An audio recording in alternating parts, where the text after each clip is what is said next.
ভারতবর্ষের অনেক জাতি, তার মধ্যে একটা জাতি হচ্ছে বাঙালি। এই বাঙালি কিন্তু চট করে আপনি চিনতে পারবেন না। বিভিন্ন ভাষাভাষীদের সঙ্গে এমনভাবে বাঙালি মিশে থাকে যে আপনি বুঝতেই পারবেন না যে সে বাঙালি। তাহলে বাঙালিকে চিনবেন কি করে?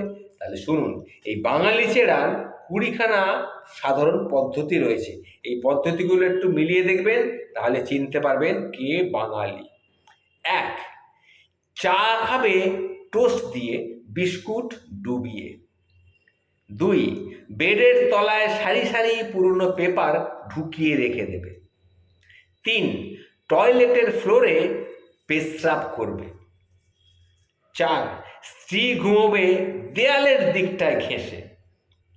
5, ঝাড়ু থাকবে ঠিক দরজার পেছনে। 6, একজন ধনী হয়ে উঠলে অন্যেরা বলবে নিশ্চয়ই শালা সুদ খেয়েছে, ঘুষ খেয়েছে, না হয় চুরির টাকা। 7, কেউ বুড়ো হতেই অন্যেরা অবাক হবে, এখনো বাইসা আসো।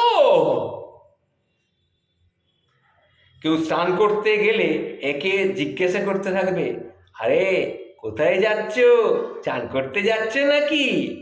বুঝে দেখুন। 8, অতিথিদের জন্য থালা বাটি কাপ চামচ সমস্ত আলাদা করে তুলে রাখবে, কিন্তু নিজেরা খাবে সমস্ত কিছু যেগুলো পড়ে আছে সেগুলো দিয়ে। অতিথিদের জন্য কিন্তু থালা বাটি গ্লাস চামচ চা এসব থালা বাটি কাপ আলাদা করে ধুয়ে মুছে রেখে দেবে, বলবে এগুলো গেস্ট এলে তবে সেগুলো বের করা হবে। আচ্ছা, আর একটা কথা দেখুন, বাঙালি মাংসের টুকরো বাঙালি কিন্তু সবসময় গুনে রেখে দেয়। তারপরে আর একটা কথা দেখুন, এদের স্বাভাবিক মৃত্যু নেই, সব মৃত্যুতে এরা কারণ খুঁজে বেড়াবে। কারণ না পেলে সমস্যারে বলবে, ও সবই ভগবানের ইচ্ছে, সবই আল্লাহর ইচ্ছে। এই হচ্ছে বাঙালি। এটিএম থেকে টাকা তুলেও আবারও গুনে দেখবে, কারো ওপরে এরা বিশ্বাস করে না। এটিএম থেকে টাকা পেলে পাওয়ার বের করার পর আবার এরা কিন্তু গুনে গুনে দেখবে যে টাকাটা ঠিক বেরোলো নাকি।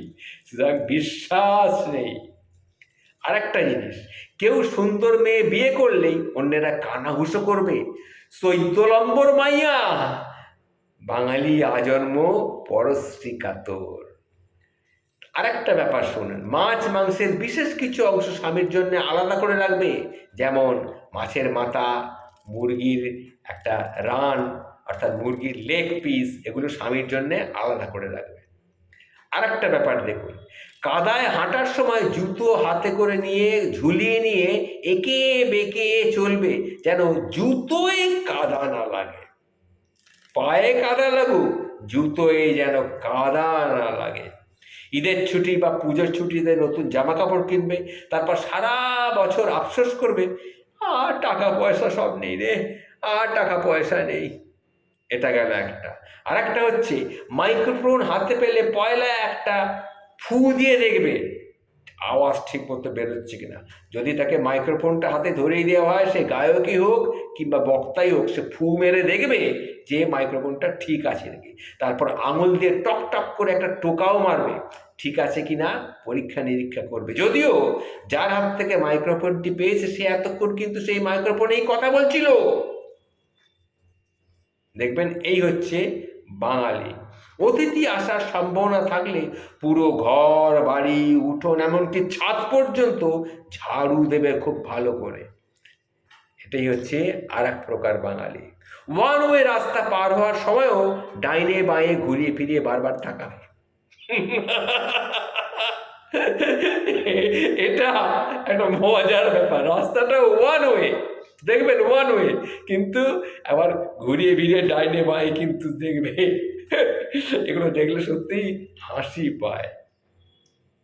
পান করা শেষে খালি বোতলটি সযত্ন রেখে দেবে ভবিষ্যতের ব্যবহারের জন্য। এখন যে প্লাস্টিকের বোতলগুলো বেরিয়েছে, ধরুন আপনি এক বোতল জল কিনলেন, রাস্তায় কিনে খেলেন, খাওয়ার পর জলটা শেষ হয়ে গেল, সেটাকে যত্নে ব্যাগের মধ্যে ঢুকিয়ে রেখে দেবে আবার পরে ব্যবহার করার জন্যে। আর একটা বোনাস আপনাকে দিই, শুনে রাখুন, বাসের মধ্যে কোনো বিদেশির পাশে বসতে পারলে না নামা পর্যন্ত তাদের বুকটা গর্বে ঢোলের মতো ফুলিয়ে রাখবে। এই হচ্ছে বাঙালি। বুঝতে পারলেন? এই সমস্তগুলো দেখলে আপনি বুঝবেন যে এই লোকটা হচ্ছে বাঙালি।